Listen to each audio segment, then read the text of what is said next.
ಸ್ನೇಹಿತರೆ ನಮಸ್ತೆ. ನಿಮ್ಮೆಲ್ಲರಿಗೂ ನನ್ನ ಗಾರ್ಡನಲ್ಲಿ ಬ್ಯೂಟಿಫುಲ್ ಆಗಿರುವಂತಹ ಒಂದು ಆರ್ನಮೆಂಟಲ್ ಗಿಡನ ಬೆಳೆಸ್ತಿದ್ದೀನಿ. ಅದು ಪೆಪ್ಪರೋಮಿಯಾ ಗಿಡ. ಇದೇ ನೋಡಿ ಪೆಪ್ಪರೋಮಿಯಾ ಗಿಡ. ಇವತ್ತು ಈ ವಿಡಿಯೋನಲ್ಲಿ ಈ ಗಿಡದ ಬಗ್ಗೆ ಮಾಹಿತಿನ ತಿಳಿಸ್ತಾ ಇದ್ದೀನಿ. ಸೊ ನನ್ನ ಚಾನಲ್ಗೆ ನಿಮ್ಮೆಲ್ಲರಿಗೂ ಕೂಡ ಸ್ವಾಗತ. ಪೆಪ್ಪರೋಮಿಯಾ ಒಂದು ಬ್ಯೂಟಿಫುಲ್ ಆಗಿರುವಂತಹ ಮತ್ತು ಕಡಿಮೆ ಕೇನಲ್ಲಿ ಬೆಳೆಯುವ ಇಂಡೋರ್ ಆರ್ನಮೆಂಟಲ್ ಗಿಡ. ಇದಕ್ಕೇನು ಹೆಚ್ಚು ಸೂರ್ಯನ ಬೆಳಕು ಅಥವಾ ನೀರು ಬೇಕಾಗಿಲ್ಲ.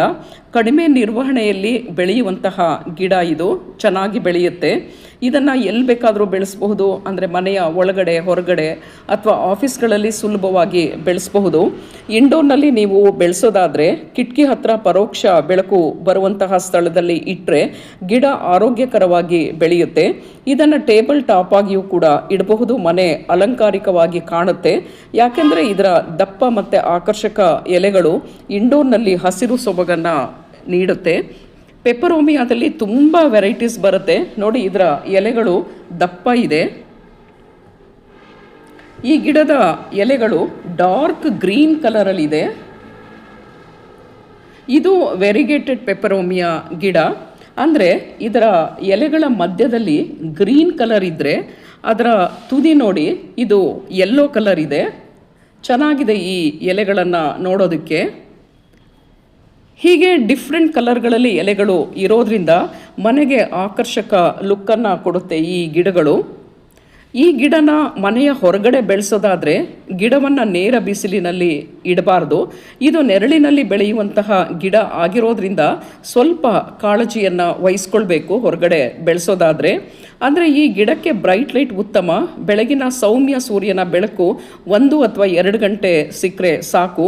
ಮಧ್ಯಾಹ್ನದ ತೀವ್ರ ಬಿಸಿಲಿನಿಂದ ತಪ್ಪಿಸಿ. ಹಾರ್ಶ್ ಬಿಸಿಲು ಗಿಡದ ಮೇಲೆ ಏನಾದರೂ ಬಿದ್ದುಬಿಟ್ರೆ ಎಲೆಗಳು ಬೇಗ ಸುಟ್ಟೋಗುತ್ತೆ. ಹೆಚ್ಚು ಚಳಿ ಮತ್ತು ಮಳೆಗಾಲದಲ್ಲಿ ನೀರು ನಿಲ್ಲದಂತೆ ನೋಡ್ಕೋಬೇಕು. ಮಳೆಗಾಲದಲ್ಲಿ ಪಾಟ್ಗೆ ಕಂಟಿನ್ಯೂಸ್ ಆಗಿ ನೀರು ಬೀಳದಂತೆ ನೋಡ್ಕೊಳ್ಳಿ. ನೀರು ಮಣ್ಣಿನ ಮೇಲೆ ನಿಂತುಬಿಟ್ರೆ ಗಿಡದ ಬೇರುಗಳೆಲ್ಲ ಕೊಳೆತ್ಬಿಟ್ಟು ಗಿಡ ಬೇಗ ಸತ್ತೋಗ್ಬಿಡುತ್ತೆ. ಮಣ್ಣಿನ ಬಗ್ಗೆ ಹೇಳೋದಾದರೆ ನೀರು ಸುಲಭವಾಗಿ ಪಾಟ್ನಿಂದ ಹೊರಹೋಗುವಂತಹ ಮಣ್ಣು ಮಿಶ್ರಣವನ್ನು ಇದಕ್ಕೆ ಬಳಸ್ಕೊಳ್ಬೇಕು. ಅದರಿಂದ 40% ಮಣ್ಣು, 20% ಮರಳು, 10% ವರ್ಮಿ ಕಾಂಪೋಸ್ಟನ್ನು ಮತ್ತು 20% ಕೋಕೋಪೀಟನ್ನು ಮಿಶ್ರಣ ಮಾಡಿಬಿಟ್ಟು ಆ ಒಂದು ಮಿಶ್ರಣದಲ್ಲಿ, ಮಣ್ಣಿನ ಮಿಶ್ರಣದಲ್ಲಿ ಈ ಗಿಡವನ್ನು ಬೆಳೆಸಬೇಕು. ಮಣ್ಣು ಒಣಗಿದಾಗ ಮಾತ್ರ ನೀರನ್ನು ಹಾಕಬೇಕು. ಹೆಚ್ಚು ನೀರನ್ನು ಹಾಕಿಬಿಟ್ರೆ ರೂಟ್ ರಾಟ್ ಪ್ರಾಬ್ಲಮ್ ಆಗುತ್ತೆ. ಹಾಗೆಯೇ ನೀವು ಗಿಡಕ್ಕೆ ನೀರನ್ನು ಹಾಕಬೇಕಾದ್ರೆ ಕೇವಲ ಮಣ್ಣಿಗೆ ಮಾತ್ರ ನೀರನ್ನು ಹಾಕಿ. ಎಲೆಗಳ ಮೇಲೆ ನೀವು ಹಾಕಿದ್ರೆ ಅಥವಾ ಎಲೆಗಳ ಮೇಲೆ ಹಾಕಿದಂತಹ ನೀರು ನಿಂತುಬಿಟ್ರೆ ಫಂಗಲ್ ಇನ್ಫೆಕ್ಷನ್ ಆಗುತ್ತೆ.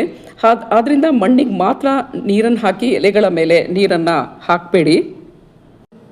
ಗೊಬ್ಬರದ ಬಗ್ಗೆ ಹೇಳೋದಾದರೆ ಈ ಗಿಡಕ್ಕೇನು ಹೆಚ್ಚು ಗೊಬ್ಬರ ಹಾಕುವಂತಹ ಅವಶ್ಯಕತೆ ಇಲ್ಲ. ತಿಂಗಳಿಗೆ ಒಂದ್ಸಲ ಯಾವುದಾದ್ರೂ ದ್ರವ ರೂಪದ ಗೊಬ್ಬರ ಅಥವಾ ವರ್ಮಿ ಕಾಂಪೋಸ್ಟನ್ನು ಹಾಕಿ. ಅದನ್ನು ಕೂಡ ಅತಿಯಾಗಿ ಗೊಬ್ಬರವನ್ನು ಗಿಡಕ್ಕೆ ಹಾಕಬೇಡಿ. ಇದರ ಪ್ರೊಪಗೇಷನನ್ನು ಹೇಗೆ ಮಾಡ್ಕೊಳ್ಳೋದು ಅಂದರೆ ಇದರ ಸ್ಟೆಮ್ ಕಟ್ಟಿಂಗ್ನಿಂದ ಅಥವಾ ಇದರ ಎಲೆಯ ಕಟ್ಟಿಂಗ್ನಿಂದ ಸುಲಭವಾಗಿ ಪ್ರೊಪಗೇಷನನ್ನು ಮಾಡ್ಕೊಳ್ಬಹುದು. ಇದರಲ್ಲಿ ಸುಮಾರು ಒಂದು 4 to 5 ಇಂಚು ಸ್ಟೆಮ್ ಕಟ್ಟಿಂಗನ್ನು ತೆಗೆದುಕೊಂಡು ಈ ಕೋಕೋಪೀಟ್ ಮಿಶ್ರಿತ ಮಣ್ಣಲ್ಲಿ ನೀವು ಇದನ್ನು ಹಾಕಿಬಿಟ್ರೆ, ಈ ಕಟ್ಟಿಂಗನ್ನು ಹಾಕಿಬಿಟ್ರೆ ಅದು ಕೆಲವೇ ವಾರಗಳಲ್ಲಿ ಬೇರುಗಳು ಬರುತ್ತೆ. ನಂತರ ಅದನ್ನು ನೀವು ಬೇರೆ ಪಾಟ್ಗೆ ಹಾಕಬಹುದು.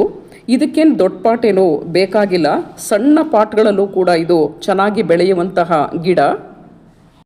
ಸ್ನೇಹಿತರೆ ನೋಡಿ, ಹೀಗೆ ಕಡಿಮೆ ಕೇರ್ನಲ್ಲಿ ನೀವು ಈ ಗಿಡವನ್ನು ಸುಲಭವಾಗಿ ಬೆಳೆಸಬಹುದು. ಈ ವಿಡಿಯೋ ಇಷ್ಟ ಆದರೆ ಲೈಕ್ ಮಾಡಿ ಮತ್ತು ಸಬ್ಸ್ಕ್ರೈಬ್ ಮಾಡ್ಕೊಳ್ಳಿ. Thank you. See you in another video.